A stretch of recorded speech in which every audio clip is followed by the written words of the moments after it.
မင်္ဂလာပါရှင်ကြိုဆိုပါတယ်ဒီနေ့ကျမတို့အတူတူဆွေးနွေးကြမယ့်အကြောင်းအရာပါလေဒီဇိုင်းလောကမှာတော်တော်အခြေခံကြလေမင်းခွန်းတစ်ခုအကြောင်းမှာဟုတ်ကဲ့ပါခင်ဗျဒီဇိုင်းပညာရှင်တယောက်အတွက်ပေါ့နော်ဒီဒီဇိုင်းနေရာမှာ principle of design နဲ့ design dressing element of design ဆိုတာပါရလေပြီးတော့ဘာလို့အရေးကြီးတာလဲအဲ့ဒီမေးခွန်းလေးပါဟုတ်ပါတယ်အဲ့ဒါတော်တော်အဓိကကြတယ်မေးခွန်းပဲဒီအကြောင်းကိုကျမတို့ဒီမှာရှိတဲ့အခြေခံဒီဇိုင်းဆိုင်ရာစာတမ်းတွေမှတ်စုလေးကိုကြံပြီးတော့နည်းနည်းလေးအသေးစိတ်ဆွေးနွေးကြည့်ကြရအောင်ကောင်းပါပြီဆိုတော့ဒီမေးခွန်းကလေဒီဇိုင်းပညာရဲ့အနှစ်သာရကိုတကယ်ထိတဲ့မေးခွန်းဗျာ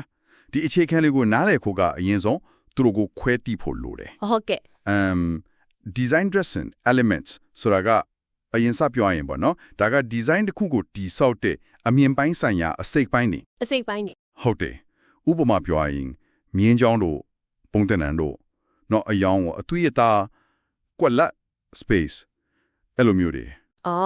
ဆိုဒါရီယာဒီဇိုင်နာတယောက်အတွက်ဟိုကုန်ကျန်းဒီလိုမျိုးလား building blocks တွေလို့ပေါ့မှန်ပါတယ်အဲ့လိုပြောလို့ရတယ် building blocks တွေပဲဒီဇိုင်နာတယောက်သုံးလို့ရတဲ့ကုန်ကျန်းတွေတဘောပေါက်ပါပြီဒါဆိုရင်လေအဲ့ design နေနဲ့နီယာမ principles တွေကကောသူတို့ကဘယ်လိုကွာဆသွားတာလဲ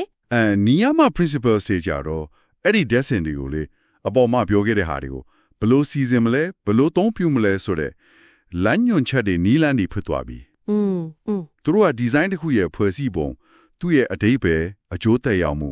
ဒါတွေကိုပုံဖော်ပေးတာဥပမာအနေနဲ့ရောဥပမာဟုတ်ဟန်ချက်ညီမှု balance နောက်ပြီးအသားပေးမှု emphasis ရွေ့လျားမှု movement ဆိုတာမျိုးတွေထက်ကြော့မှု repetition အချိုးအစား proportion စီးဝါးချက်မှု rhythm အမျိုးအစားကွဲပြားမှု variety နဲ့ညီညွတ်မှု unity စတာတွေအများကြီးပဲနော်ဟုတ်တယ်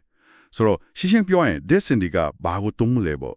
နေရာမှာဒီကအဲ့ဒါတွေကိုဘယ်လိုသုံးမလဲဆိုတာကိုပြောတာရှင်းသွားပါပြီပြည့်စင်တစ်ခုလောက်ကိုဥပမာလေးပေးပြီးနန်းနန်းလေးပိုရှင်းပြလို့ရမလားဥပမာအယောင်ဆိုရင်လေသူ့ရဲ့အကျိုးသက်ရောက်မှုကဘယ်လိုမျိုးအားကောင်းလဲဟုတ်ကဲ့အယောင်ဆိုတာတော့အစွမ်းထက်တဲ့ descent တစ်ခုကသူကကြည့်တဲ့သူရဲ့စိတ်ခံစားချက်ကိုတိုက်ရိုက်ကိုတက်ရောက်တာဟုတ် mood ပေါ့ဟုတ်တယ် mood ကိုတက်ရောက်တယ်ဥပမာအပြရောင်ဆိုရင်အေးချမ်းတယ်ယုံကြည်မှုရှိတယ်လို့ခံစားရစေနိုင်တယ်အနီအောင်ကြတော့နည်းနည်းစိတ်လှုပ်ရှားမှုဒါမှမဟုတ်အရေးအကြီးဖြစ်နေတယ်ဆိုတဲ့ခံစားချက်မျိုးကိုပေးနိုင်တယ်ဆိုတော့ဒီဇိုင်နာကအယောင်ရဲ့ U အယောင်အသွေး saturation အယောင်ပြည့်ဝမှု value အယောင်အလင်းမောင်အဲ့ဒါတွေကိုကောင်းကောင်းတုံးတက်ရင်လေအာယုံစိတ်စေခြင်းတဲ့နေရာကိုပေါ်အောင်လုပ်လို့ရတယ်အမတ်တန်စိတ်တစ်ခုရဲ့ခံစားချက်ကိုပုံဖော်လို့ရတယ်ဟုတ်ကဲ့ website ဒီမှာဆိုခလုတ်အယောင်လေးတွေတောက်တောက်လေးတုံးတာမျိုးပေါ့နော်အဲ့ဒါမျိုးကအထုံးပြုသူကိုလမ်းညွှန်ပေးရမှာအယောင်ရဲ့စွမ်းအားကိုအထုံးချလိုက်တာပဲဟုတ်ကဲ့ဒါဆိုရင်ဒီအယောင်လို design တွေကိုနေရာမှာတစ်ခုနဲ့ပေါင်းဆက်ပြီးဘယ်လိုသုံးလဲဥမာခုနပြောတဲ့ဟန်ချက်ညီမှု balance ဆိုတဲ့နေရာမှာနဲ့လीဘယ်လိုချိတ်ဆက်ပြီးအလုံးလုံးလဲအဲ့ဒါကောင်းတဲ့မိခွန်းပဲဟန်ချက်ညီမှုဆိုတာကဒီဇိုင်းတစ်ခုမှာအမြင်ပိုင်းဆိုင်ရာအလေးချိန် visual weight ကိုညီတူမျှတူခံစားရအောင်ဖြန့်ဝေတာအလေးချိန်ကိုမျှအောင်လုပ်တာပေါ့ဟုတ်တယ်ဆိုတော့ symmetrical balance ဆိုတာရှိတယ်နှစ်ဖက်ညီဟန်ချက်ပေါ့ဒါကတည်ငြိမ်မှုနည်းနည်းတရားဝင်ဆန်တယ် formality ခံစားချက်မျိုးပေးတယ်နောက်တစ်ခုက asymmetrical balance နှစ်ဖက်မညီဟန်ချက်အဲ့ဒါကြတော့ပိုပြီးစိတ်ဝင်စားစရာကောင်းနိုင်တယ်လှုပ်ရှားမှုရှိတဲ့ခံစားမှုမျိုးပေးနိုင်တယ်အယောင်နဲ့ဘယ်လိုချိန်မှာလဲဟုတ်ပြီအယောင်တွေသုံးတဲ့အခါ balance ကိုထည့်စဉ်းစားရတယ်ဥပမာရ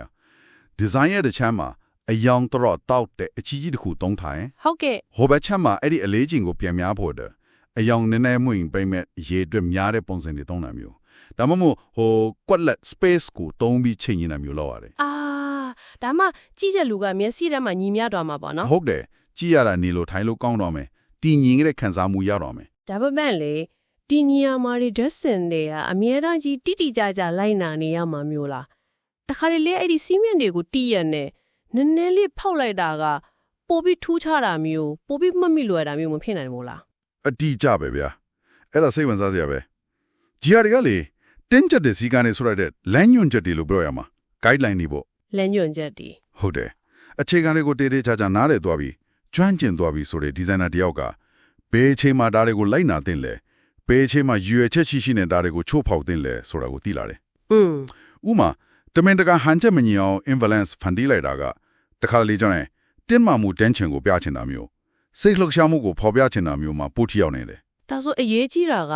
ဘာကြောင့်ဒီလိုလုပ်တယ်ဆိုတော့ရည်ရွယ်ချက်ရှိဖို့ပဲပေါ့ ဟုတ်တယ်ရည်ရွယ်ချက်ရှိဖို့ရဲ့ကိုဖန်တီးလိုက်တဲ့အကျိုးသက်ရောက်မှုကဘာဖြစ်မယ်ဆိုတာကိုထင်ချုံနိုင်ဖို့ရဲ့ပဲ ။ဒါဆိုရင်ဒီအခြေခံတွေကိုနားလည်ထားခြင်းကကိုယ့်ရဲ့ဖန်တီးမှုကိုပိုပြီးစနစ်တကျဖြစ်စေုံတင်မကဘူးပေါ့နော်။ကိုယ့်ရဲ့ဒီဇိုင်းဆုံးဖြတ်ချက်တွေအတွက်ပိုပြီးယုံကြည်မှုရှိလာမယ်။တခြားသူတွေကိုလည်းရှင်းပြနိုင်လာမယ်။အဲ့လိုတဘောလား မှန်ပါတယ်အဲ့ဒါက